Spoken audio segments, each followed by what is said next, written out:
Hai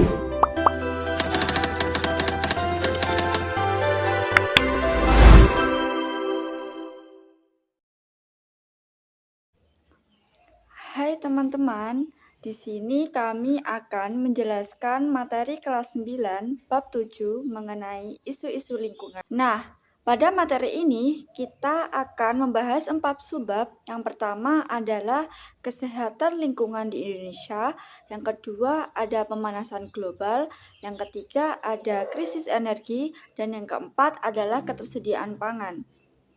Nah, langsung saja kita akan membahas materi yang pertama. Nah, teman-teman, kita ketahui pandemi COVID-19 di Indonesia mengajarkan kita bahwasanya penyebaran penyakit itu tidak bisa dianggap hal yang sepele. Sampai dengan November 2020, lebih dari 60 juta jiwa telah terpapar virus ini. Berbagai upaya oleh masyarakat telah dilakukan, seperti penggunaan masker, physical distancing, mengonsumsi vitamin, dan lain sebagainya. Masalah penyebaran penyakit di masyarakat merupakan salah satu isu kesehatan lingkungan. Kesehatan lingkungan merupakan masalah kompleks yang penyelesaiannya membutuhkan integrasi dari berbagai sektor yang terkait. Langsung saja kita memasuki materi yang pertama. Pada bagian ini, kita akan membahas isu-isu lingkungan yang diantaranya adalah penyebaran penyakit dan ketersediaan air bersih.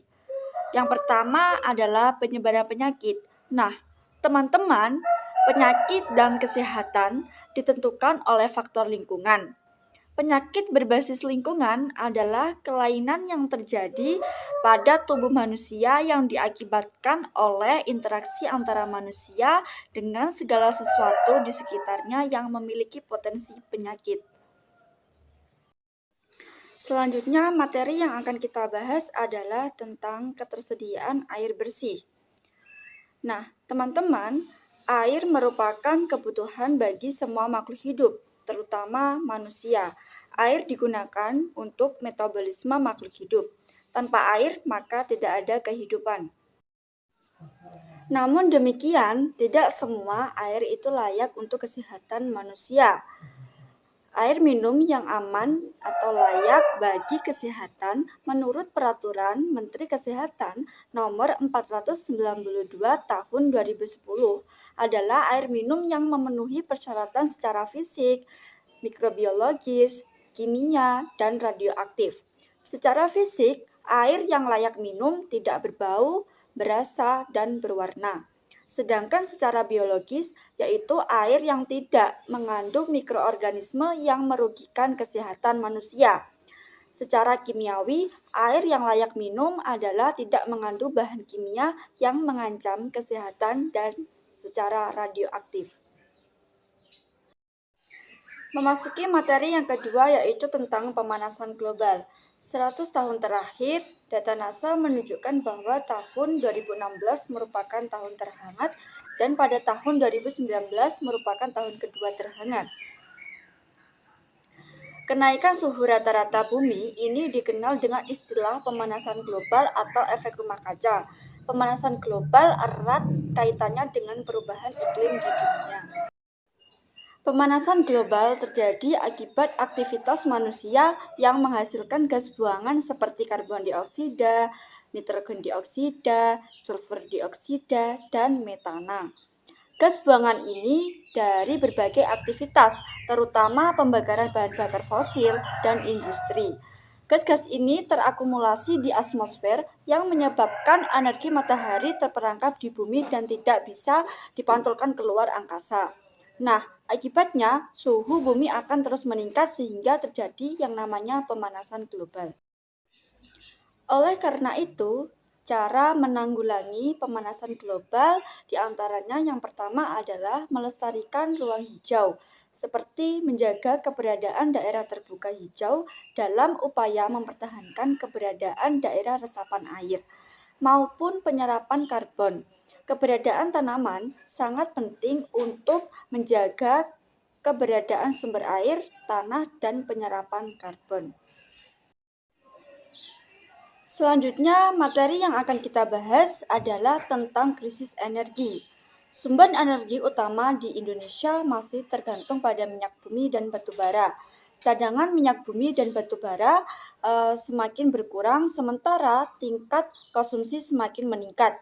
Sumber energi di Indonesia masih tergantung kepada bahan bakar fosil seperti minyak bumi dan batu bara. Sumber energi fosil ini tidak dapat diperbarui, sehingga persediaan akan terus berkurang jika konsumsi terus meningkat. Sementara sumber energi habis, maka akan terjadi yang namanya krisis energi. Krisis energi merupakan kekurangan sumber energi yang berdampak terhadap segala aspek kehidupan. Banyak kegiatan yang menggunakan ketersediaan energi. Hampir semua aktivitas manusia membutuhkan sumber energi. Jika tidak ada sumber energi, maka aktivitas manusia akan terganggu. Oleh karena itu, kita bisa menanggulangi krisis energi dengan cara menggunakan energi alternatif. Contohnya yaitu dengan matahari. Matahari merupakan sumber energi di bumi. Matahari bisa menghasilkan energi dengan menggunakan panel surya. Kemudian panel surya menghasilkan cahaya, kemudian dirubah menjadi energi listrik. Selanjutnya, kita bisa memanfaatkan energi angin. Energi angin dapat dimanfaatkan menjadi energi listrik melalui pembangkit listrik tenaga angin atau PLTB dan pembangkit listrik tenaga air atau PLTA. PLTB menggunakan turbin angin untuk mengubah energi kinetik menjadi energi mekanik. Lalu, energi mekanik ini digunakan untuk menggerakkan generator dan menghasilkan listrik. Sementara PLTA memanfaatkan energi angin yang mengalir untuk memutar turbin yang kemudian menggerakkan generator untuk menghasilkan listrik. Energi yang ketiga yang bisa kita gunakan yaitu kita menggunakan geotermal atau yang disebut juga dengan panas bumi. Energi panas bumi adalah energi termal yang diambil dari kerak bumi. Energi ini menggabungkan energi dari pembentukan planet dan peluruhan radioaktif. Energi panas bumi telah dimanfaatkan sebagai sumber panas atau tenaga listrik selama ribuan tahun. Energi alternatif yang keempat yang bisa kita gunakan yaitu biogas. Biogas adalah gas yang dihasilkan dari fermentasi bahan organik seperti kotoran sapi dalam kondisi tanpa oksigen atau anaerobik yang dapat dimanfaatkan sebagai energi alternatif untuk memasak, menerangi, dan membangkitkan listrik. Nah, berikut ini merupakan proses pembentukan biogas. Yang pertama, kotoran sapi diletakkan di suatu wadah, kemudian diaduk, lalu disalurkan ke sebuah bak penampung. Nah, gas tersebut akan mengeluarkan gas yang dimana akan ditampung dan disalurkan ke dalam pipa-pipa, kemudian disalurkan ke rumah-rumah warga. Selanjutnya, energi alternatif yang bisa kita gunakan yaitu bioetanol. Bioetanol adalah bahan bakar alternatif yang ramah lingkungan yang berasal dari bahan organik seperti tanaman atau biomasa. Bioetanol dapat digunakan sebagai pengganti sebagian atau seluruh bahan bakar seperti bensin. Selanjutnya, energi alternatif yang bisa kita gunakan yaitu menggunakan pembangkit listrik tenaga nuklir atau PLTN. PLTN adalah pembangkit daya termal yang menggunakan satu atau beberapa reaktor nuklir sebagai sumber panasnya. Masih terdapat pro dan kontra terkait pemanfaatan nuklir sebagai sumber energi, termasuk di Indonesia. Karena kebocoran radioaktif dari nuklir menjadi alasan utama yang masih banyak mengandung kontra terhadap penggunaan nuklir sebagai sumber energi. Nah, sebab yang terakhir yang akan kita bahas yaitu mengenai ketersediaan pangan. Ketersediaan pangan di suatu wilayah dan kemampuan individu untuk mengaksesnya suatu negara disebut memiliki ketahanan pangan yang baik jika masyarakat tersebut tidak kelaparan atau terancam kelaparan. Indonesia tergolong memiliki ketahanan pangan, namun jika kita lihat nilai indeks, status Indonesia mendekati rawan kelaparan.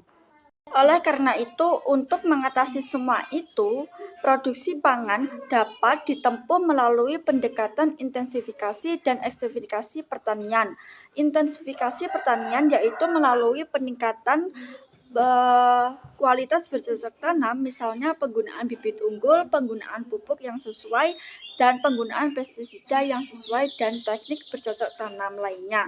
Sedangkan ekstensifikasi pertanian melalui perluasan area bercocok tanam, misalnya pembuatan lahan baru.